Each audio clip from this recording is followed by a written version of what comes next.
உங்க டீம ரொம்ப தெளிவாவும் நம்பிக்கையோடும் நிர்வகிக்க நீங்க தயாரா?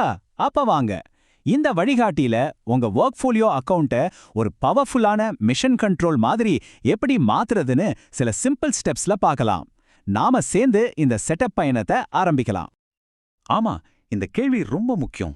உங்க டீமோட ஒவ்வொரு நாள் வேலையும் முழுசா புரிஞ்சுக்கிட்டு ஒரு பாசிட்டிவான வெளிப்படையான ஒரு ஒர்க் கல்ச்சரை உருவாக்கணும்னு நினைக்கிறீங்களா? அப்படி நினைச்சீங்கன்னா நீங்க கரெக்டான இடத்துக்கு தான் வந்திருக்கீங்க. நம்மளோட பெரிய இலக்கு என்ன தெரியுமா? ரொம்ப சிம்பிள்.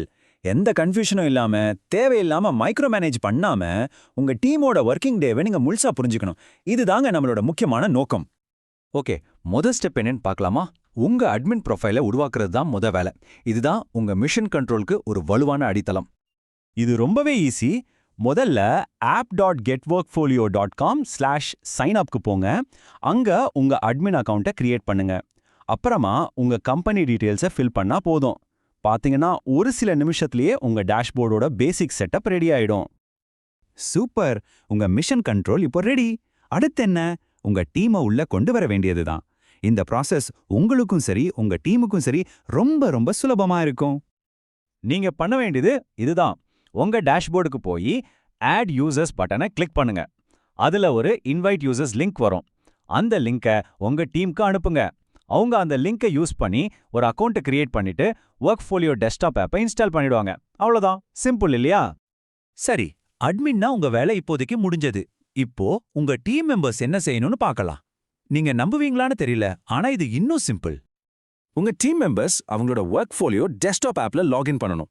வேலையை ஆரம்பிக்கும் போது கிளாக் இன் அப்படின்னு ஒரு கிளிக், வேலையை முடிக்கும் போது கிளாக் அவுட்னு இன்னொரு கிளிக். அவ்வளோதான். இங்க ஒரு முக்கியமான விஷயம் என்னன்னா, அவங்க கிளாக் இன் பண்ணிருக்கிற நேரத்துல மட்டும்தான் வொர்க்ஃபோலியோ ஆக்டிவிட்டியை ரெக்கார்ட் பண்ணும்.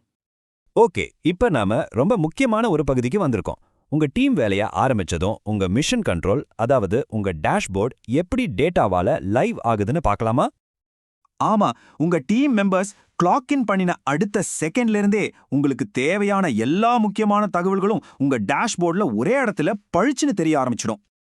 நீங்க என்னெல்லாம் பார்க்கலாம்னா, அவங்களோட ஒர்க் ஹவர்ஸ், ஆக்டிவ் மற்றும் ஐடில் டைம், பிரேக் டைம், என்னென்ன ஆப்ஸ் யூஸ் பண்றாங்க அப்படிங்கிற பேட்டர்ன்ஸ், நீங்க விரும்பினா ஸ்கிரீன்ஷாட்ஸ், டீடைல்டான டைம் ஷீட்ஸ், அட்டெண்டன்ஸ் ரிப்போர்ட்ஸ்னு எல்லாத்தையும் நீங்க ஒரே இடத்துல பார்க்கலாம். இது எவ்வளோ பவர்ஃபுல்னு நீங்களே யோசிச்சு பாருங்க. இவ்வளோ டேட்டா கிடைக்குதே, அப்போ பிரைவசி பத்தி என்னன்னு நீங்க யோசிக்கலாம். ஆனா கவலையே படாதீங்க, ஏன்னா வொர்க்ஃபோலியோல முழு கண்ட்ரோலும் உங்க கையில தான் இருக்கு. உதாரணமா, ஸ்கிரீன்ஷாட்ஸ் வேணுமா வேண்டாமா நீங்க தான் முடிவு பண்ணணும். ஆப் யூசேஜை ட்ராக் பண்ணலாமா வேண்டாமா அதுவும் உங்க முடிவு தான். ஆக்டிவிட்டி மெட்ரிக்ஸ், அதையும் நீங்க தான் எனேபிள் அல்லது டிசேபிள் பண்ண போறீங்க. உங்க டீமோட தேவைக்கு ஏத்த மாதிரி ஒவ்வொரு ஃபீச்சரையும் நீங்க முழுசா கண்ட்ரோல் பண்ணலாம். ஒருவேளை நீங்க ஸ்கிரீன்ஷாட்ஸ் எனேபிள் பண்ணா கூட அதுல இருக்கிற பிளர்ட் மோட் ரொம்ப முக்கியமான அல்லது பர்சனல் தகவல்களை தானாவே மறைச்சிடும். சோ பிரைவசி எப்பவும் பாதுகாப்பா தான் இருக்கும். இது ஒரு சூப்பரான ஃபீச்சர். இதுதாங்க வொர்க்ஃபோலியோவோட முக்கியமான கொள்கை. உங்க டீமோட வேலைனால மைக்ரோ மேனேஜ் பண்ணாம புரிஞ்சுக்கோங்க. பாருங்க, இது ஒரு கண்காணிப்பு கருவி இல்ல, இது ஒரு புரிதலுக்கான கருவி. இதோட நோக்கம் நம்பிக்கையை வளர்க்கறதும் டிரான்ஸ்பரன்சியை கொண்டு வரதும் தான். துல்லியம், வெளிப்படைத்தன்மை, தனியுரிமை, இந்த மூணும் தான் வொர்க்ஃபோலியோவோட அசைக்க முடியாத அடித்தளங்கள். இந்த மதிப்புகள் உங்க மேனேஜ்மெண்ட் ஸ்கில்ஸை கண்டிப்பா அடுத்த லெவலுக்கு கொண்டு போகும். சரி, உங்க மிஷன் கண்ட்ரோல் இப்போ முழுசா தயார். டேட்டா உங்க கையில இருக்கு. இந்த பவர்ஃபுல்லான கருவியை வச்சு உங்க டீமோட செயல்திறனை அதிகப்படுத்தி நீங்க என்ன சாதிக்க போறீங்க? யோசிச்சு பாருங்க.